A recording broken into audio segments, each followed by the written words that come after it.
There's a new poll out on who Americans blame for the government shutdown.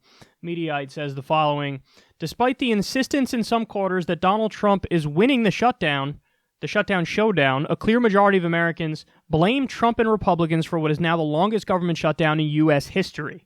According to a new Washington Post ABC News poll, 54% of Americans blame Trump and Republicans in Congress for the shutdown, while only 29% blame Democrats. The poll also shows that the same percentage, 54%, opposed Trump's border wall, while only 42% support it. So this is really important because if 42% of the country supports the thing that you're shutting the government down for, that's not enough. Like, it should be over 50%. If you're going to really fight tooth and nail for something and go to the mat for it, I think there is something that's inherently respectable about doing that. Having policies and principles that you care deeply about, so you're going to fight for those things come hell or high water.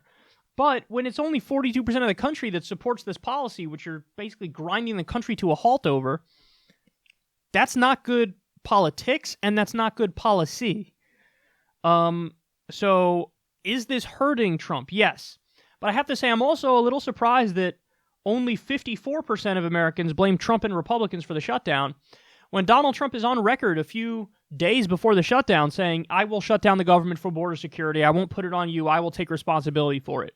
Now, Trump has since changed his tune like 3 or 4 times because he's Donald Trump and that's what he does. But, I mean, I'm amazed that it's only 54% of the country that says, I blame Trump and Republicans. Really, that number should be 65%, 70% maybe. So that's kind of crazy.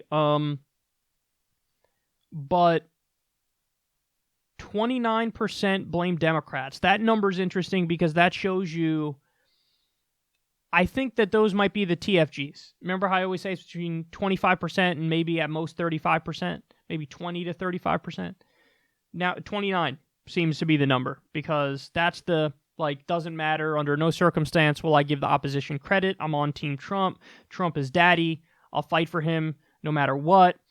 But I'm very interested to see. I don't think that ultimately this will end up hurting Trump that much in the long run. And here's why I say that. We had the government shutdown in 2013 where Republicans shut it down because they wanted to try to repeal Obamacare. Remember that? And you had Ted Cruz's non-filibuster filibuster where he kept talking and it was all about taking healthcare away from people and getting rid of Obamacare. And back then, everybody blamed Republicans for the shutdown, and their approval rating dropped to something in the teens. But then by the time the election rolled around, it was all gone. By the time the next election rolled around, nobody remembered the shutdown. Nobody remembered that it was the Republicans' fault and that they were against it and that the government shutdown was massively unpopular and they knew where to put the blame. And this is something that we see a lot where it's like Republicans shoot themselves in the foot, but then brag about it and somehow manage to stay in the realm of somewhat respectability in terms of poll numbers, whereas Democrats kind of give them room to hang themselves, but they don't know how to all get out there and hit the same talking points and drive a message and a narrative home. And so they're not going to make the Republicans pay a political price for doing this thing that's massively unpopular.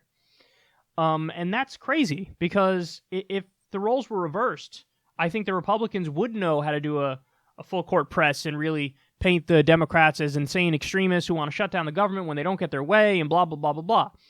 And that sucks because the only time I think a government shutdown like this will impact an election is when it's so close to an election that it's not out of the national psyche by the time we actually cast our votes.